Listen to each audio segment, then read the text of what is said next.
ചേട്ടൻ യു കെയിൽ ഇപ്പോൾ നിലവിൽ അവിടെ തന്നെ ജീവിച്ച് ലൈഫ് മുന്നോട്ട് പോയിക്കൊണ്ടിരിക്കണം. അത് വെച്ച് കണക്ട് ചെയ്ത് ചോദിക്കുന്നതാണ്. ഇപ്പോൾ ഒരുപാട് കുട്ടികൾ ഇപ്പോൾ അവിടെ ജോലിക്ക് പോകുന്നു, പഠിക്കാൻ വേണ്ടി പോയി പിന്നെ അവിടെ ജോലിക്ക് ട്രൈ ചെയ്യുന്നു. അങ്ങനെ ഒരു വലിയ ലോഡ് ഓഫ് പീപ്പിൾ ഇവിടുന്ന് പോയിട്ടുണ്ടായിരുന്നു. ബട്ട് ഇപ്പോൾ ഞാൻ കേട്ടോണ്ടിരിക്കുന്ന പല സ്റ്റോറീസ് ഉണ്ടാവും, നമ്മൾ നിലവിൽ കേട്ടോണ്ടിരിക്കുന്നത് പല ആംഗിളാണ് പറയുന്നത്. ഇപ്പോൾ അവരൊക്കെ തിരിച്ച് പെട്ടെന്ന് ഇങ്ങോട്ട് വരേണ്ടി വരും, അവിടെ അത്രയും ഓഫേഴ്സ് ഇല്ല.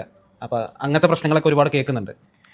സി ഇപ്പം യു കെയിൽ ജോലിക്കായിട്ട് പോകുന്നവർ, അതായത് അവിടെ ജോലിക്കായിട്ട് റിക്രൂട്ട് ചെയ്ത് പോകുന്നവരാൾക്ക് ഒരു പ്രശ്നമില്ല. അത് യു കെയിൽ ചിലപ്പോൾ നമ്മൾ സ്റ്റുഡൻസ് പഠിക്കാൻ പോകുന്നത് തന്നെ, നമ്മൾ പഠിക്കാൻ പോകുന്നതിനേക്കാൾ ഉപരി ആ രാജ്യത്തൊരു സെറ്റിൽമെൻറ്റ് ആഗ്രഹിച്ചാണ് എല്ലാവരും പോകുന്നത്. ഇപ്പോൾ ബേസിക്കലി നമ്മൾ ആ രാജ്യത്തിനോട് പറഞ്ഞ് നമ്മൾ പഠിക്കാൻ വരുന്നു പറഞ്ഞു. ആ പഠിക്കാൻ വരുന്ന സമയത്ത് അപ്പം ഞാനിത് എന്തെങ്കിലും കൈവിട്ട് പറഞ്ഞു കഴിഞ്ഞാൽ പിന്നെ എനിക്കെതിരെ എല്ലാവരോടും പൊങ്കാലിടുന്നാലും റിയാലിറ്റി എന്ന് പറഞ്ഞാൽ ഒരുപാട് എക്സ്പെക്ട് ചെയ്ത് യു കെ പോകരുത്. യു കെ നല്ല രാജ്യമാണ്, it's a beautiful country to leave. മനോഹരമായ ഒരു രാജ്യമാണ്.